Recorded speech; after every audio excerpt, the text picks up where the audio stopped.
people don't want to talk about the real turf war that's going on, Tim. Yeah. And that is between DoorDashers and the homeless. Yes, bro. because God only knows. I'll tell you this, man. Those DoorDash people see some shit. Oh, God, dude. Well, because if you're homeless, if I see a DoorDasher, I'm seeing an opportunity. That's all it is. Yeah. But here's the thing. I don't feel bad for any of them. Yeah. Because I don't know anyone who does it. And I do believe, in India, they have a caste of people called the untouchables. Do they really? Yes. You just can't fuck with them. You Wow. can't go near them. You see them and you look away. That is kind of, and this, don't take offense to this, but it is when I encounter a food delivery person in the wild, I look away. No. I will look away. Tim, you don't feel like you're one of them? A food delivery person? No. Yeah. I like some of the comments under this short. I hope some of these people find my reaction video because I appreciate some of these comments. Somebody says, Tim looks as though he frequently uses mini fast food delivery systems. I value his insights on the subject. Next comment, Tim is a contactless delivery kind of guy. Another comment, if I ever receive an order and the customer's name is Tim, I will lick the food before delivering it. Final comment, completely soulless work. Making a living, enabling people too lazy to cook a meal for their family and never will. That YouTube short clip has been making it around the internet, getting some play. I want to react today to the fuller version. I listened to the entire episode. These are two comedians, Theo Von and Tim Dillon.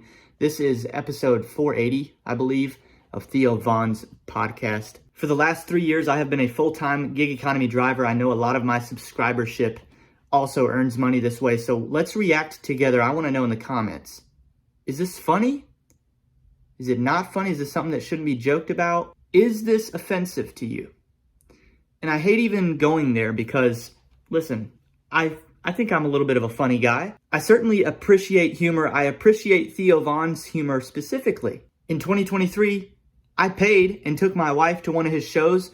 We did a live stream on the way there. And I also did a If Theo Von DoorDashed comedy sketch video. At the end of this reaction, I will link that video for you all to watch next if you want to. But the point is, I'm documented as a Theo Von fan, but do they kind of go too far joking about what DoorDashers go through and the potential negative outcomes we face as DoorDashers?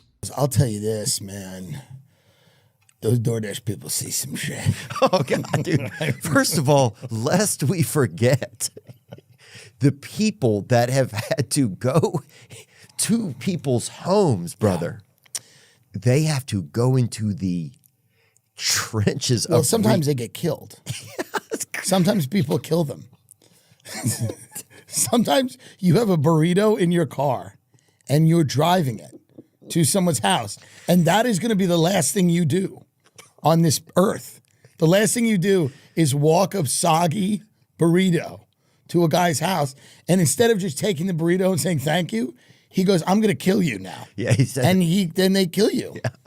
They say, welcome to Memphis. Okay, Yeah, brother. welcome to Memphis. And the crazy thing is, a lot of the people inside who know they're going to kill you, Yeah. as you're walking up, murderers have gotten so advanced with like ambiance and Yeah. production, Yes. that they will even play, Yeah. There Goes My Hero, Right. from like Right. a yard plant, Yeah. speakers hidden in yard plants. Yeah. As you're about to go. And then Watch you're him as he goes. and you're laying there and you're bleeding out, and one of the last thoughts you have is, this song is great. Yeah. This is a great song. Yeah. And I'm sad I won't be able to hear it anymore. It's the last thing I'm hearing. And then you see that burrito as you're bleeding out, you just look at it, just that burrito. Yeah. It's a tough gig. A hand just comes in a frame and Just gets grabs it. Yeah. Yeah. It's a tough gig. Yeah, I mean, it's a reality of what we do. We're kind of lured into situations where we are in other people's environments. We don't always know kind of what we're running into. That's why I appreciate it when houses turn the front porch lights on. The ones that don't, I'm like, man, is this the end? Because I do know the stories, I'm in the community. I'm in the mix with the gig tubers here on the internet. And, I see the stuff that happens and I know what they're referencing. It's just, is it funny? Is it that funny? Theo thought that was really funny. Is it that funny to you? If you guys don't mind, I'm going to eat while we continue to react. I need some pasta. You know, the worst thing that can happen in this video is that there is no pasta. Name the worst thing that could happen at a wedding. There is no pasta. The pasta is not there. DoorDash, I just inherently, here's the thing. I love them as a person. They're a child of God. Yeah. But they're in so much pain. Are they? Are we in pain? I'm not in pain. I live stream some of my shifts, and I feel like we have a good time. Compared to the pain that I was in working a 9 to 5, not really creating my own schedule, or the actual physical pain I was in working HVAC installation, the job before I decided to be a full-time driver. Yeah, I feel like that was a lot more painful actually. Being a full-time gig economy driver has been one of the least painful things that I've ever done to earn money. I've done some hard jobs before. A lot of times you can see they're in pain. I can't see it. Really? They're just listening to Scott Stapp usually. I hope you guys are listening to the Errand Boy mixtape while you guys are out door dashing. You can find that at welty.com. Shameless plug.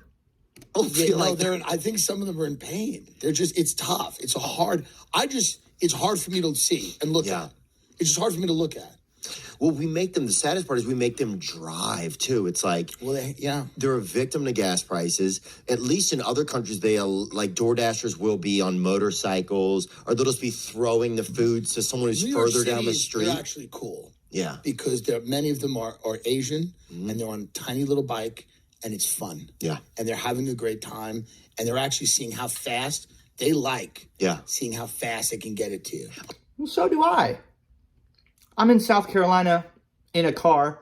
I try to do my job as fast as I can. I don't personally work earned by time. I'm not paid per hour. I'm paid by my efficiency. That's another reason I was kind of drawn to it initially, was like, this is one of the first jobs that I've ever served where I'm kind of rewarded for my competency. Oh, there's a dark web of it that they are all on, where they get points and their little, and they like seeing and many of them are risking their life with ramen on their back to get it to you. They're risking their life so that an NYU student can eat that ramen piping hot. You're getting it so hot. But in LA, maybe I should qualify my statement. Yeah. It's only DoorDashers in LA. Of course. Because they're all people that want to be like actors or screenwriters. They're lazy. The food's cold. You barely get it. Yeah. That's my issue here. It's not, I don't want to malign all the food delivery people. In Los Angeles, I've noticed a problem. Sometimes they'll just steal the food. Yeah, that's just another take thing. The food. Yeah, some of them are just looking to get a meal, because you can apply online. Yeah. You can be working for DoorDash in 6 minutes or less. That's one of their big things. Like, yeah. In 6 minutes. That's not a good idea. Yeah, it's a horrible idea. It's a horrible idea. Yeah, I agree. It's too easy to get onboarded. But this is a conversation we're very aware of in the gig community. We have this conversation on GigTube all the time. It actually angers the good drivers out here that are well-intentioned and trying to actually serve a purpose and a service to the people. Yeah, it pisses us off kind of that the onboarding process is so easy, because now there's drivers out there that do a very poor job because they weren't vetted properly.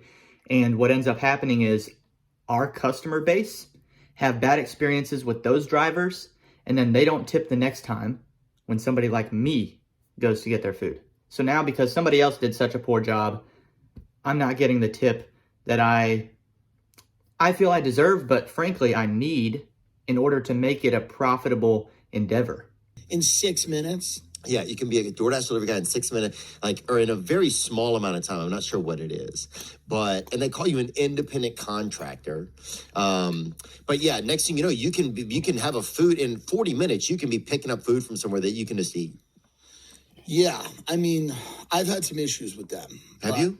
Well, DoorDash now, I think is pretty good. It's the one that I use. What? I thought you just said all this shit. Well, no, they're bad, but they're all bad. Like Postmates they're all different kinds of bad. Yeah. Postmates is bad. Uber Eats, I just feel like it's a monopoly. I don't want to be involved. Uber Eats is disgusting. I don't want to be involved with people that are double dipping. Yeah, I agree. It's sick. It's sick. But to me, it's like DoorDash, even though it's evil, it's the lesser of all the evils. Yeah. Or you could... So true. There's actually kind of a lot of truth to that. Yeah, it's a problem with how rich people are here in California. It's too rich. Well, here's one of the problems. It's really true is people are so rich that they start to look at their time by the value of an hour. That's a great point. And they're like, if I spend 6 minutes talking to this DoorDash human, alleged human that God has said is human. That's right. Well, then that's $700 I'm losing. And that's also, how they start when to you're look like at that level of rich, you can kind of just like, you shrug off an amazing amount of stuff. Hey, actually, I don't feel like looking at every hour as a dollar value in your personal life is actually a thing that only rich people do. I find myself doing that quite often. But it is kind of sad to think, like, given the trajectory that I think that I'm on, and given what I think I'm capable of, the fact that somebody would look at a few minute interaction with me and say, this is simply not worth the financial sacrifice to even talk to him because of their assumption about me based on the fact that I'm on DoorDash in 2024 as a 26-year-old. It does suck. It does suck. And I'm sure that I've run into people. I've done thousands of deliveries. Thousands. I'm sure I've run into people that view me that way. But honestly, is that any worse than the people that don't tip? The no-tip population? I don't know if there's a worse breed of customer than those that don't tip. Even if the rich ones think that they're above us, if they tip us, hey, at least we're getting, at least the transaction's fair. In the podcast, they get off on tangents every once in a while. They start talking more and more about the homeless population and the issues that we have culturally because of that. But then they kind of circle it back around and say that, DoorDashers sort of have an obligation to interact with homeless people. That's kind of my setup for what we're about to listen to next. Someone needs to help them. Their people are missing their wheels. They don't have their wheels, and someone needs to like step in there and help and like go like, hey man, what's going on? But the only people that they're encountering for any sort of guidance are DoorDash people. It's DoorDash, but here's the thing, DoorDash people. And by the way, earlier on I said you weren't human beings. Bygones. Let's forget that. Yeah, that was crazy. Because here's what I meant by that. We need you now more than ever. Amen. Because what you need to do is rise up. You are the therapist. You are the therapist of our nation. Homeless people. Yeah. If there's somebody that is homeless and is having a problem on the corner, you need to put the ramen down.